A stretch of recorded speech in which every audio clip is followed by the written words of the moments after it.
So I had this moment a couple weeks ago that I haven't been able to stop thinking about, and it's kind of the reason I'm making this whole video. I had a completely free day, no work, nothing scheduled, nowhere I had to be.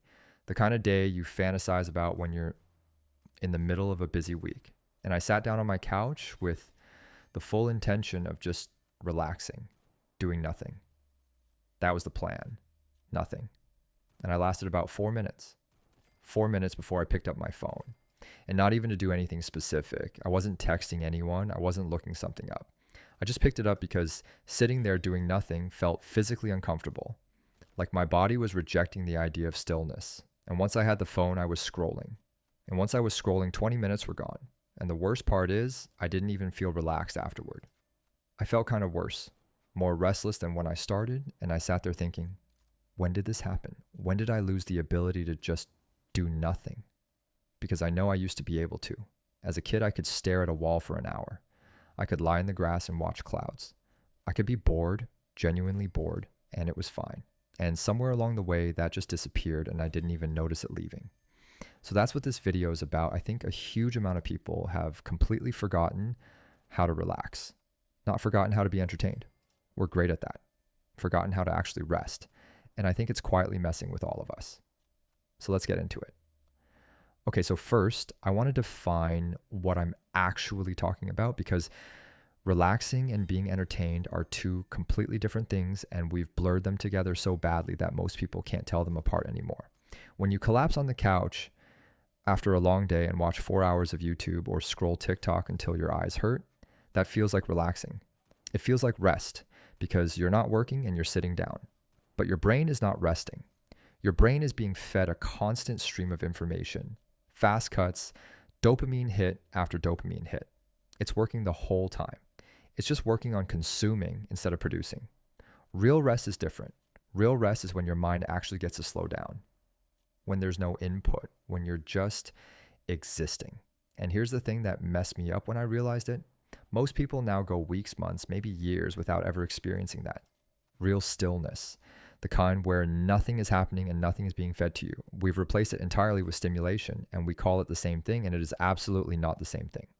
I think of it like the difference between eating a real meal and eating a bag of chips. Both fill you up in the moment. One actually nourishes you and one leaves you weirdly hungrier than before. Scrolling is the bag of chips. We've been eating chips for every meal and wondering why we feel terrible. So how did we get here? Because I don't think people are lazy or broken. I think we got slowly trained into this, and the training was so gradual that nobody resisted it.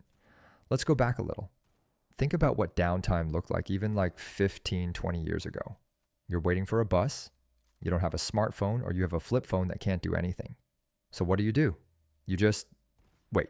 You look around, you think about stuff, your mind wanders, you're bored, and in that boredom, your brain does this thing where it processes your life, daydreams, makes weird connections, comes up with ideas. That boredom was actually doing something important and nobody knew it. Now think about waiting for a bus today.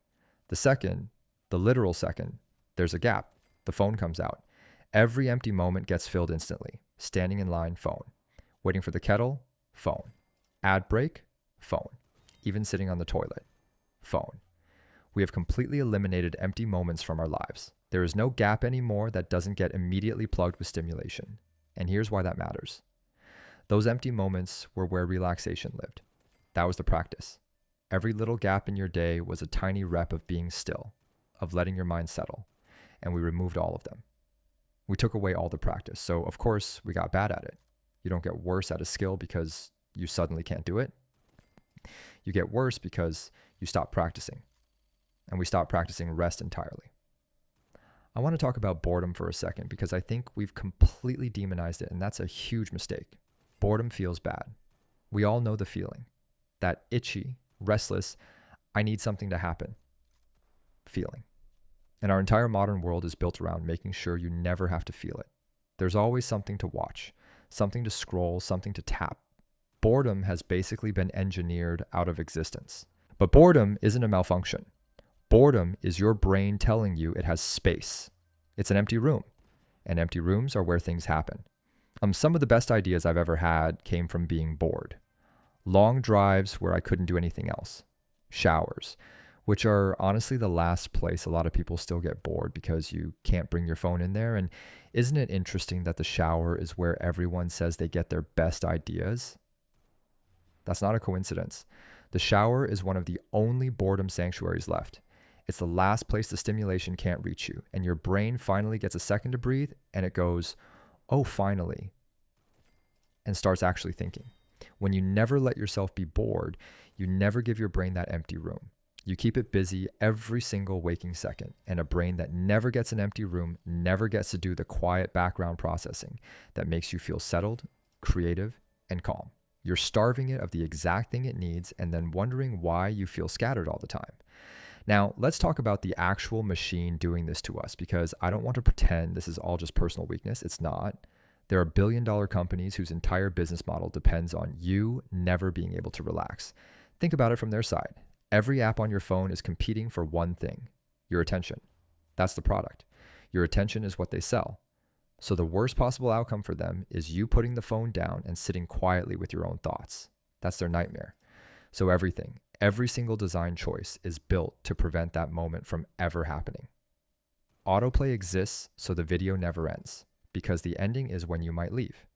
Infinite scroll exists so you never hit the bottom, because the bottom is a natural stopping point and they don't want stopping points.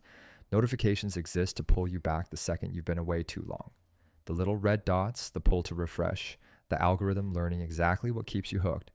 All of it is engineered by extremely smart people whose job is to make sure you never experience a single second of rest, because rest doesn't make the money. So when you feel like you can't put your phone down, like you physically can't sit still without reaching for it, that's not a character flaw. You are up against systems specifically designed by teams of people to defeat your self-control. They've studied this. They've A/B tested it on billions of people. It's not a fair fight. And step one is just knowing that, because once you see the machine, you can start to push back against it instead of blaming yourself. So what does this actually cost us? Like, why does it even matter if we can't relax? Let me get into that, because I think the costs are way bigger than people realize. The first cost is just constant low-level exhaustion. You know that feeling where you slept fine, you didn't really do that much, but you're just tired? Like a background hum of tiredness that never fully goes away. A lot of that is because you're never actually resting. You're awake and stimulated from the moment you open your eyes to the moment you close them. Even your relaxation is stimulation. Your brain never gets to fully power down during the day, so it's running on fumes constantly. You're tired because you never actually rest, even when you think you're resting. The second cost is that everything feels kind of flat. When you're constantly hitting the most intense, optimized, algorithm-perfected dopamine hits all day, the funniest clips, the most shocking videos, the most engaging content ever made, real life starts to feel boring by comparison. A walk feels boring. A conversation feels slow. Reading a book feels impossibly slow, because nothing in real life is edited to be maximally stimulating, and you've trained your brain to need that level of stimulation to feel anything. So normal life, which is most of life, starts to feel gray and dull. You've burned out your ability to enjoy ordinary things. And the third cost, the big one, is you lose touch with yourself. When you never have a quiet moment, you never actually check in with how you're doing. All that background mental processing that happens in stillness, that's partly how you understand your own life. How you notice you're stressed or sad or excited about something, or that something's bothering you. When you fill every silent moment with noise, you drown out your own inner voice. People feel disconnected from themselves, and they don't know why. And a big part of it is they literally never give themselves a quiet enough moment to hear themselves think. Okay, so I don't want this to just be 20 minutes of doom. Let me talk about what actually helped me, because I've been working on this and some of it genuinely works. The first thing, and this sounds stupid, but it's the most important. I started letting myself be bored on purpose, like deliberately. When I'm waiting for something, I try to just wait, leave the phone in the pocket, stand there, and let my mind do whatever it wants. It is uncomfortable at first, genuinely uncomfortable, like your hand twitches toward your pocket. But it gets easier shockingly fast, and within a week or two, I noticed my mind starting to wander again in a way it hadn't in years. Ideas coming back. That's the practice returning. The muscle was just atrophied, not gone. Second thing, I started doing one thing a day with no second screen. This is a big one. We've gotten into this habit where even when we're watching something, we're also on our phone at the same time, double screening, watching a show while scrolling. And that's like the maximum stimulation state, your brain split between two feeds. So I just made a rule. When I watch something, that's all I'm doing. Phone in another room. And it's wild how much more I actually enjoy things when I'm only doing one thing. Turns out things are more enjoyable when you actually pay attention to them. Who knew? Third thing, and this is the one that's made the biggest difference, going for walks with no phone. Or with the phone but no headphones. Nothing playing. Just walking and being in my own head. The first few times it felt almost unbearable, like I needed a podcast or music or something. But I pushed through it, and now it's the best part of my day. It's the closest thing to that childhood stillness I was talking about. Just me and my thoughts and the world, no input. And every time I come back from one, I feel more settled than anything else does for me. Genuinely more than any amount of scrolling ever has. And the fourth thing is just being honest with myself about what's actually rest and what isn't. When I'm tired and I want to relax, I now try to ask, is this going to actually rest me, or is this just going to stimulate me while feeling like rest? Scrolling for an hour feels like relaxing, but I always feel worse after. A walk, or sitting outside, or even just lying down and doing nothing actually leaves me feeling better. So I try to choose the thing that actually rests me instead of the thing that just feels like it in the moment. It's not always easy, and I don't always win that fight, but just asking the question changes things.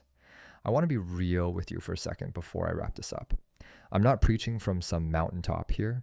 I still pick up my phone for no reason. I still catch myself double screening. I still have days where I scroll for an hour and hate myself a little afterward. This isn't a video where I fixed everything. And now I meditate on a hill at sunrise. I'm in this just like you are. We're all in it. But I think the first step is just noticing. Noticing how often you reach for the phone without deciding to.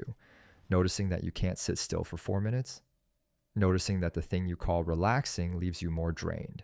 Because once you notice it, you can't fully unnotice it, and that awareness is where the change starts. We've spent years training ourselves out of the ability to rest, and the good news buried in all of this is that it's a skill, which means it can be retrained.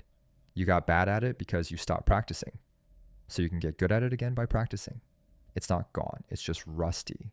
Your brain still knows how to be still, and it did it for years before any of this existed.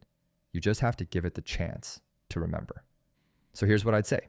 This week, find one moment where you'd normally reach for the phone and don't. Just one. Stand in line and just stand there. Wait for the kettle and just wait. Let yourself be bored for 60 seconds.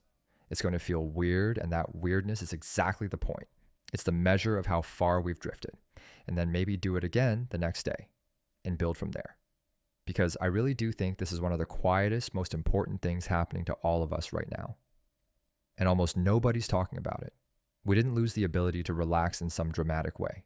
It got taken from us one empty moment at a time so slowly we didn't even feel it go. And we can take it back the same way, one empty moment at a time. All right, that's what's been on my mind. If any of this hit home for you, let me know in the comments. I'm curious how long you can actually sit and do nothing. Be honest. And maybe after you watch this, instead of clicking the next video right away, just sit for a second. See what happens. I'll catch you next time.